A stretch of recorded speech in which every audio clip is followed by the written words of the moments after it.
General Hospital spoilers update for the week of June 8th. The drama is expected to continue to escalate.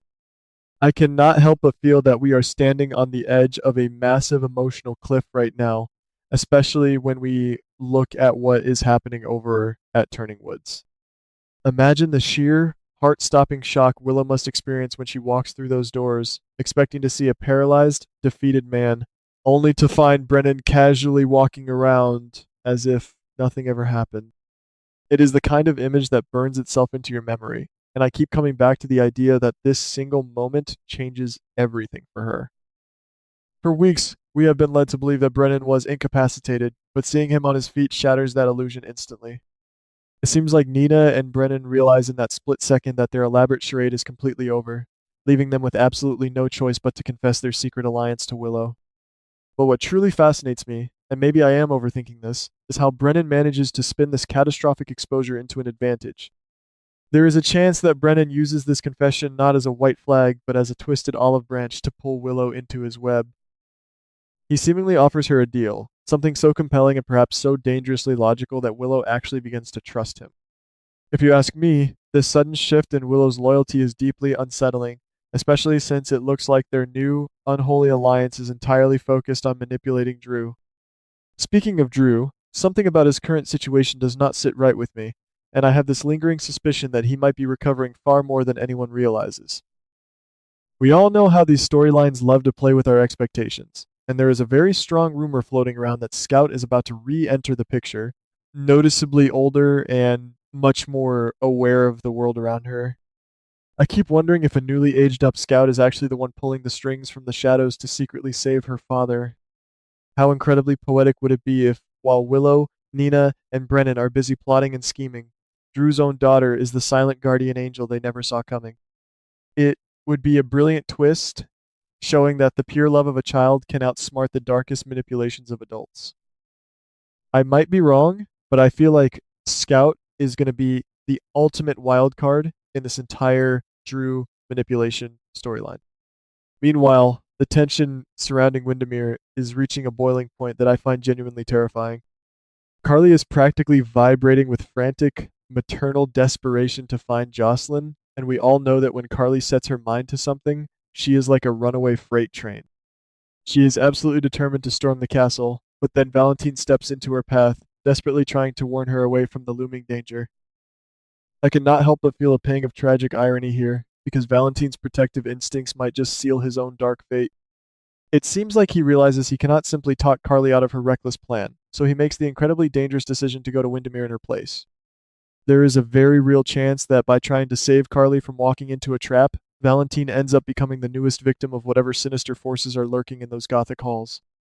And what is happening inside those dark, cold walls of Windermere is enough to break anyone's heart, especially when we think about Liesel. Being held captive is horrific enough, but the psychological torture she is about to endure is on an entirely different level. Cassius steps out of the shadows and finally confesses to her that he is the secret twin brother of her beloved late son, Nathan. Just pause and imagine the sheer emotional whiplash Liesel must feel in that moment, staring into the face of a monster who wears the exact same features as her beautiful, lost boy. It is a cruel, agonizing twist of fate, and while Liesel is understandably desperate for answers, Cassius seems to be playing a cruel game of withholding the details. But maybe I am reading too much into this, or maybe Jocelyn, who is also trapped in that nightmare, will be the one to whisper the missing pieces of the puzzle to Liesel through the cold stone walls. I love the idea of Jocelyn and Liesel, two incredibly strong but vastly different women, forming a desperate alliance in the dark. It gives me hope that they will find a way to outsmart Cassius together. But while they are fighting for survival in the dark, a completely different kind of explosion is brewing back in the light of day at Portia's baby shower.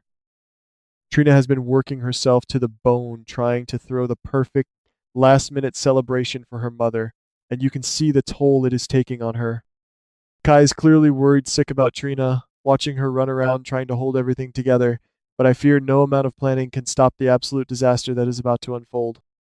This shower is supposed to be a celebration of new life, but it feels like it is destined to become a tragic stage where long-buried secrets are violently dragged into the light. The heaviest, darkest secret of all belongs to Brooke Lynn, who has been suffocating under the guilt of that hit and run accident for what feels like an eternity. I keep coming back to the tragic romance of Brooklyn and Chase, and how utterly devastating it is going to be when the truth finally comes out. Chase is a man who believes in the law above all else, and there is a very strong possibility that he will be forced to pull out his handcuffs and arrest the woman he loves right in the middle of this crowded party. But if you ask me, the legal consequences might pale in comparison to the sheer, unbridled fury of Jordan. Jordan has been suffering in silence, and when she realizes that Brooke Lynn was the one who hit her and then cowardly drove away, the confrontation is going to be explosive. I can easily see a scenario where the emotional tension snaps and Jordan physically lashes out, perhaps even slapping Brooke Lynn across the face in front of all the horrified guests. Um, the party could easily spiral into a full blown tragedy, especially with Curtis and Isaiah caught right in the middle of the escalating chaos. The pressure of Portia's impending labor, combined with Curtis's desperate legal battles and the sudden exposure of Brooke Lynn's crime, creates a perfect storm that no one might walk away from unscathed. It is going to be a masterclass in daytime drama, and I am already bracing myself for the emotional fallout. As if all of this wasn't enough, we also have to talk about the absolute mess Lucas is making of his situation with Sidwell. Lucas is trying so hard to be the hero, setting an elaborate trap to finally take Sidwell down, but something tells me he is completely out of his depth. Sidwell is a seasoned, dangerous predator, and it seems highly likely that he will see right through Lucas's amateur hour scheme. When Sidwell turns the tables, I fear Lucas is going to face a brutal physical retaliation that he is entirely unprepared for. It makes me so anxious for the people caught in the crossfire, especially Christina, who is just trying to find a fresh start. She is finally packing her bags, ready to leave the chaos of Port Charles behind and head off to medical school, which should be a beautiful, triumphant moment for her. But we all know that being Sonny's daughter means you are never truly free from the shadows of the mob. I have this terrible sinking feeling that just as Christina is about to step into her bright new future, Sonny's ruthless enemies will use her as a pawn to strike at his heart. It is a heartbreaking reminder that in this town, happiness is often the most dangerous thing you can possess.